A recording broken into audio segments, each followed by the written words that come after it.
पूना गाडगीळ आणि sons limited 1832 पासून। नागपुरातील कोराडी मंदिराच्या निर्माणाधीन गेटचा स्लॅब कोसळला, 5 ते 6 मजूर जखमी। पोलीस घटनास्थळी एनडीआरएफ कडून बचाव कार्य सुरू।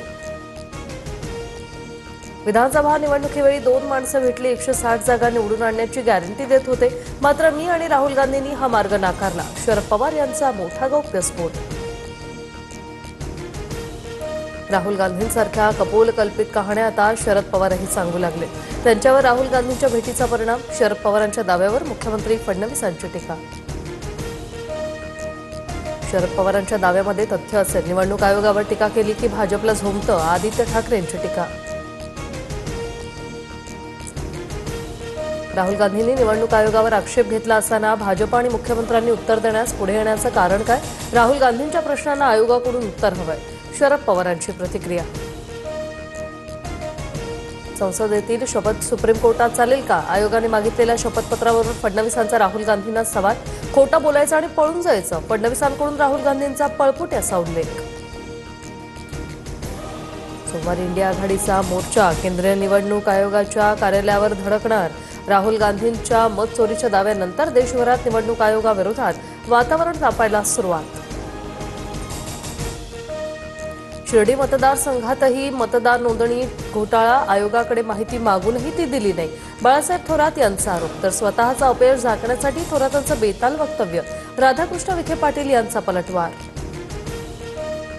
एकनाथ शिंदे कधी बोलत नाही, मात्र शिंदेंचा पुढचा मार्ग कसा असेल याचा अंदाज लवकर येईल। एकनाथ शिंदेंच्या दिल्ली दौऱ्यावर शरद पवारांचं मोठं विधान। ठाकरे बंधू एकत्र येण्याबाबत इंडिया आघाडीत कुणालाही आक्षेप नाही, मविया ही विधानसभा निवडणुकीसाठी तयार झाली। मुंबईत मविया शिवाय ठाकरे बंधू एकत्र लढू शकतात, याचे संजय राऊतांकडून संकेत। दोन्ही ठाकरे बंधू एकत्र आल्यास आम्हाला आनंदच, काँग्रेस योग्य वेळी निर्णय घेईल, आधी दोन्ही भावांना एकत्र येऊ द्या, काँग्रेसच्या विजय वडेट्टीवारांकडून भूमिका स्पष्ट। आरएसएस शिस्तबद्ध संघटना, निर्णय झाला की त्याची अंमलबजावणी करते, पंतप्रधान मोदींच्या निवृत्तीच्या चर्चांवर शरद पवारांची प्रतिक्रिया। कोळीवाड्यात आलेले नासके नारळ, अरविंद सावंतांची एकनाथ शिंदेंवर टीका, तर सावंतांचा वरळीशी काय संबंध, वरळी तुमच्या बाबाच्या मालकीची आहे का? नरेश मस्केंची खोचक टीका। ठाकरेंचे आमदार सुनील शिंदेंच्या मुलाविरोधात गुन्हा दाखल, सिद्धेश शिंदेवर महिलेला धक्काबुक्की केल्याचा आरोप, तर इंस्टाग्राम पोस्ट करत सिद्धेश शिंदेंनी आरोप फेटाळले।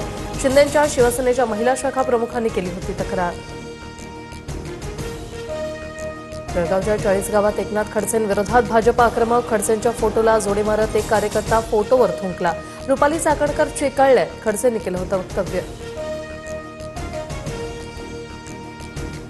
कामं मी करूनही रावसाहेब दानवेंची बातमी कशी होते, जालन्याचे खासदार कल्याण काळेंचं मिश्किल विधान, तर उत्तर देताना पायापट्या दानवेंकडून स्वतःच्या कामांचा दाखला। प्रांजल खेवलकर पार्टी प्रकरणी महिला आयोगाचं पोलीस महासंचालकांना पत्र, दबाव टाकून महिलांना बोलावलं का? एसआयटी मार्फत चौकशी करा, महिला आयोगाची मागणी, मानवी तस्करीचा प्रकार असल्याचाही दावा।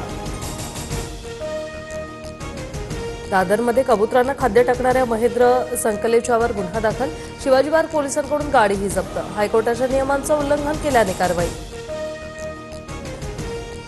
बीडच्या परळीत नशेखोर तरुणाचा आपल्याच कुटुंबियांवर हल्ला, चाकू हल्ल्यात आजीचा जागीच मृत्यू, तर आई आणि वडील गंभीर जखमी, आरोपी अरबाज कुरेशी पोलिसांच्या ताब्यात। मुंबईत रिक्षा चालकाला 4 ते 5 जणांकडून बेदम मारहाण, अद्याप पोलिसात कोणतीही तक्रार नाही, मारहाणीचा व्हिडिओ व्हायरल। लाडक्या बहिणींनी मुख्यमंत्री फडणवीसांना बांधल्या राख्या, लाडक्या बहिणींमुळे आम्ही सत्तेत, ही योजना पुढील 5 वर्ष सुरू राहणार, फडणवीसांचं आश्वासन।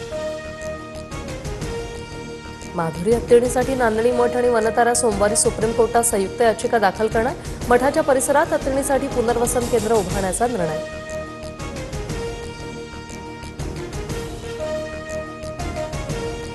भारत आणि ओमनमध्ये लवकरच मुक्त व्यापार करार, दोन्ही देशांमध्ये चर्चा पूर्ण झाल्याची माहिती, भारताच्या आयातीमध्ये पेट्रोलियम उत्पादनं, युरियाचा समावेश।